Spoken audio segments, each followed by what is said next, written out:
बंद करो यार। नहमदुहु व नसल्ली अला रसूलिल करीम, अम्मा बाद। अऊज़ु बिल्लाहि मिनश शैतानिर रजीम, बिस्मिल्लाहिर रहमानिर रहीम। अरअयत अल्लज़ी युकज़्ज़िबु बिद्दीन फ़ज़ालिक अल्लज़ी यदु'उल यतीम वला यहुद्दु अला तआमिल मिस्कीन फ़वैलुल लिलमुसल्लीन अल्लज़ीना हुम अन सलातिहिम साहून अल्लज़ीना हुम युराऊन व यमनऊनल माऊन। सदक़ल्लाहुल अज़ीम। मेरे मुहतरम बुज़ुर्गों और दोस्तों, अभी आप हजरात के सामने जो सूरत तिलावत की गई है, इसका नाम है सूरतुल माऊन। चूँकि इस सूरत का इख्तिताम लफ्ज़ माऊन पर हुआ है, यानी इस सूरत का जो आखिरी कलमा है वो माऊन है, वयमनऊनल माऊन। इसी मुनासबत से इस सूरत का नाम माऊन रखा गया है। अक्सर अहले इल्म हजरात ये फरमाते हैं कि ये सूरत मक्की ज़िंदगी में नाजिल हुई है। अलबत्ता हज़रत अब्दुल्ला इब्न अब्बास रज़ी अल्लाहु अन्हुमा का ख़याल ये है कि ये सूरत मदनी ज़िंदगी में नाजिल हुई है।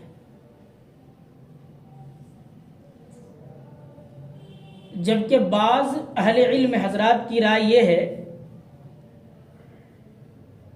कि आधी सूरत तो मक्के में नाजिल हुई है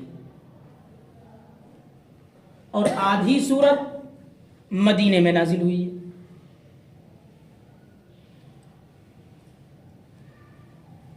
और इसकी वजह यह है कि इस सूरत में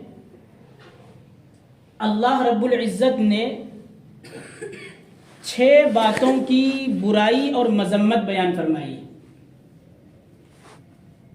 वो 6 बातें ये हैं। नंबर 1, क़यामत के दिन का इनकार करना। नंबर 2, यतीमों के साथ बदसलूकी करना। नंबर 3, कुदरत के बावजूद मिस्कीनों और मुहताजों की मदद न करना। नंबर 4, नमाज से गफलत और लापरवाही इख्तियार करना। नंबर 5, अमल में रियाकारी करना। और नंबर 6, ज़कात की अदायगी न करना या रोज़मर्रा की जो इस्तेमाली चीज़ें हैं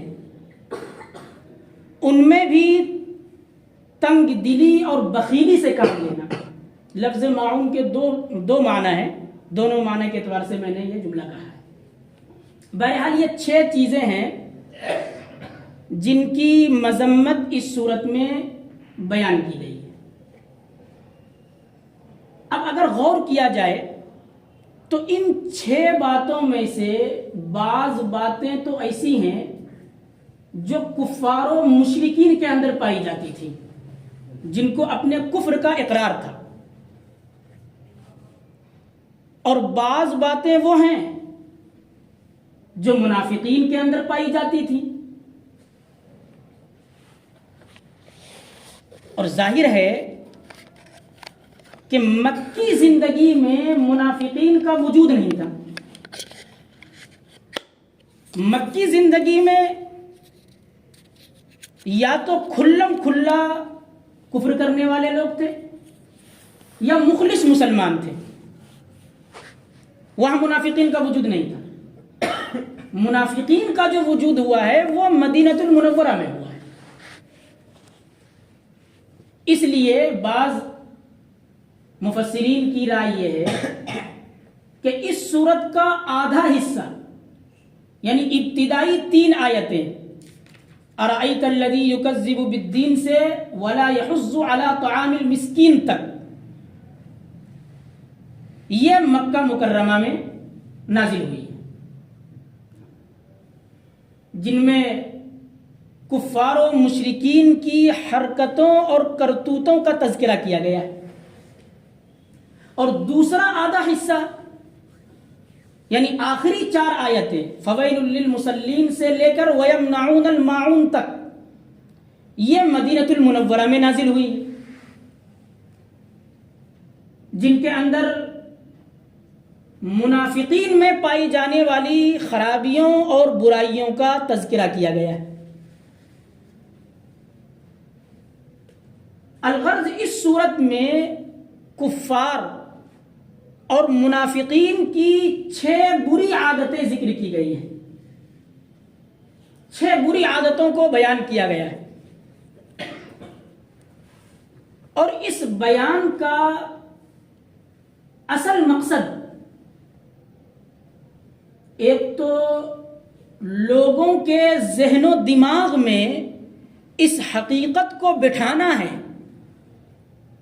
कि इंसान के अंदर एक मुस्तहकम, मजबूत और पाकीज़ा अखलाक व किरदार अकीदे आखिरत पर ईमान लाए बगैर पैदा नहीं हो सकता।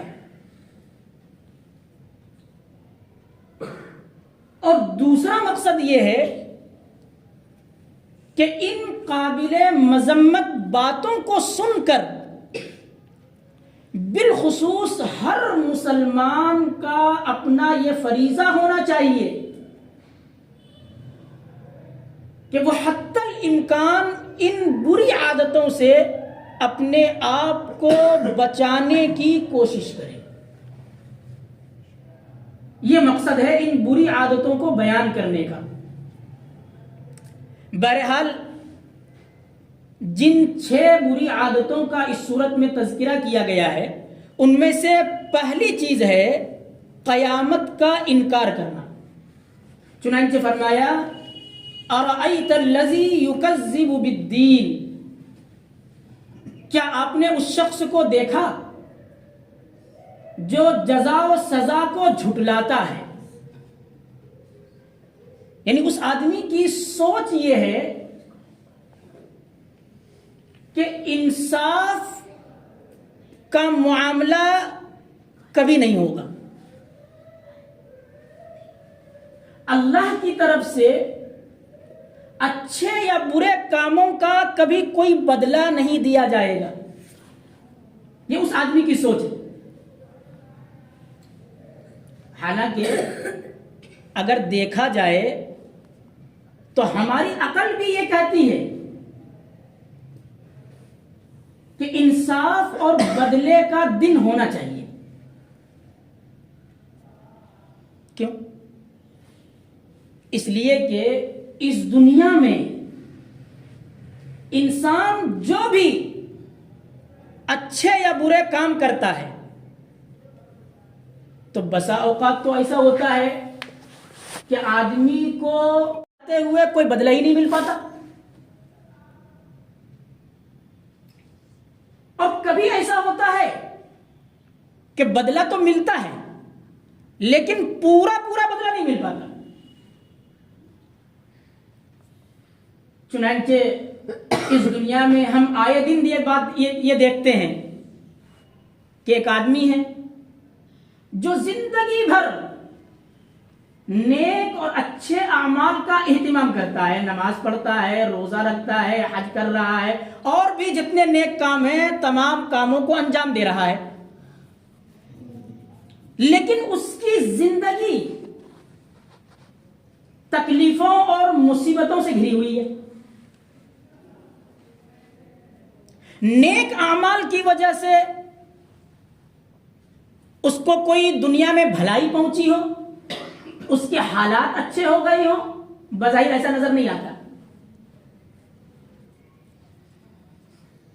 और दूसरी तरफ यह भी देखने को मिलता है कि बड़े बड़े जालिम और पापी लोग दुनिया में बेमुहार और आजाद फिरते रहते हैं।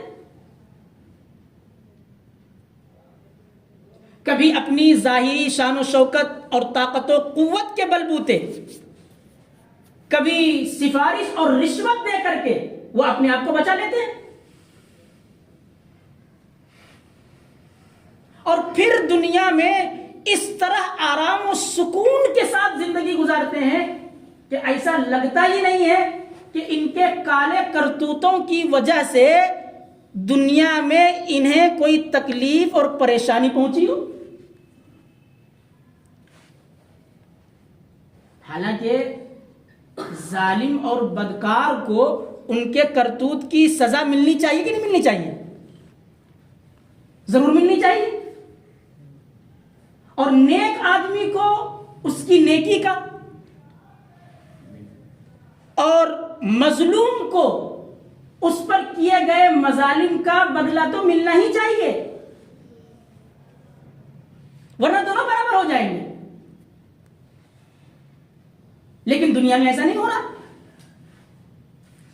जब दुनिया में ऐसा नहीं होता तो अल्लाह के यहां तो इंसाफ और बदला होना चाहिए। इसलिए अल्लाह रब्बुल इज्जत ने बदले का एक दिन मुकर्रर फरमाया है, जिसे कयामत का दिन कहा जाता है। उस दिन हर एक शख्स के साथ इंसाफ का मामला किया जाएगा। किसी शख्स पर जर्रा बराबर भी जुल्म नहीं किया जाएगा, पूरा पूरा इंसाफ किया जाएगा। उस दिन नेक लोगों को उनकी नेकी का बदला दिया जाएगा, और जो लोग बदकार हैं, जालिम हैं, उनको उनकी गुनाहों की सजा दी जाएगी। लिहाजा अब जो शख्स बदले के दिन के बारे में दलाइल आ जाने के बाद भी उसको झुठलाता है तो वो अक्ल से पैदल है। उसका यह अमल काबिल ताज्जुब है कि दलील मौजूद है फिर भी झुठला रहे। ये जो आयत मैंने पढ़ी, या रअयतल्लज़ी युकज़्ज़िबु बिद्दीन, और उसके बाद की जो दो आयतें हैं, इस आयत के तहत में अगरचे बाज मुफस्सिरीन ने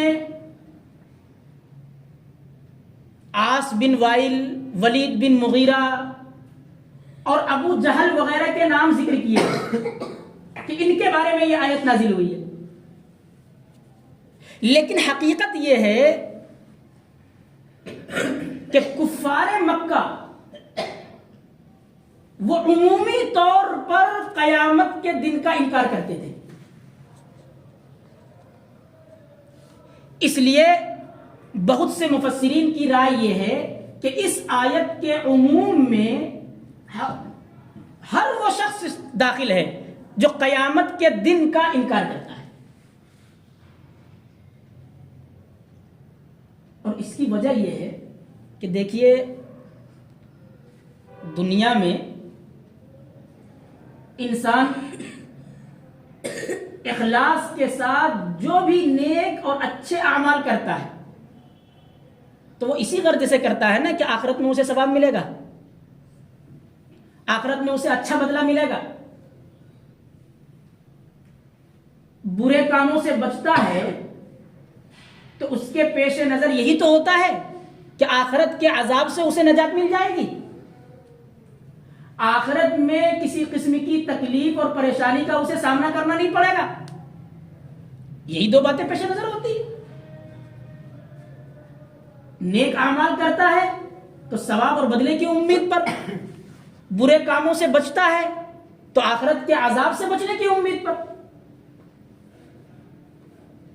लेकिन जो शख्स आखिरत के हिसाब और किताब और जजा और सजा को झुठला दे, उस पर यकीन ही ना करे, बल्कि वो यही समझता रहे कि भाई असल जिंदगी तो दुनिया की जिंदगी है,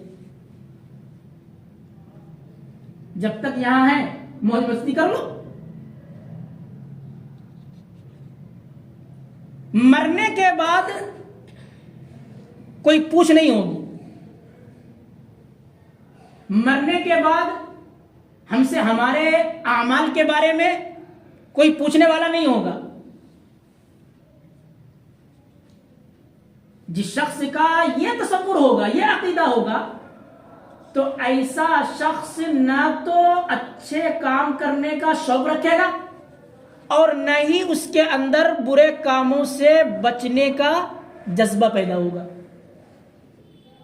बल्कि ऐसा शख्स हमेशा नफसानी ख्वाहिशात और लज्जतों की गुलामी में पड़ा रहेगा।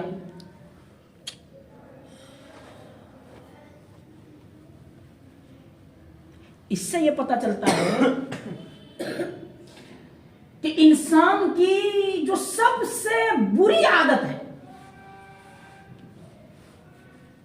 इंसान की जो सबसे बुरी आदत हो सकती है, तो वो ये है कि वो बदले के दिन को झुठला दे।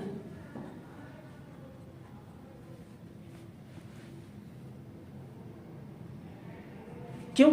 इसलिए कि बदले के दिन का यानी कयामत के दिन का इनकार करना यह कुफ्र और तमाम गुनाहों की जड़ और बुनियाद है। इसकी वजह से इंसान के अंदर मुआशरती और अखलाकी एतबार से बेशुमार बुराइयां जन्म लेती हैं। कयामत के इनकार की वजह से, जजा और सजा को झुठलाने की वजह से इंसान अखलाकी पस्ती का शिकार हो जाता है। चुनांचे अगली दो आयतों में अल्लाह रब्बुल इज्जत ने नमूने के तौर पर उन लोगों के दो अहम अखलाकी बुराइयों का तज़किरा किया है जो आखिरत का, कयामत के दिन होने वाले जजा और सजा का इनकार करता है। इंशाअल्लाह इन दो अहम अखलाकी बुराइयों का तज़किरा अगले दरसे में किया जाएगा। अल्लाह ताला हमें और आपको मरते दम तक अक़ीदे आखिरत पर जमे रहने की तौफीक अता फरमा दे। व आखिरु दावाना अनिल हम्दुलिल्लाहि रब्बिल आलमीन। दुआ।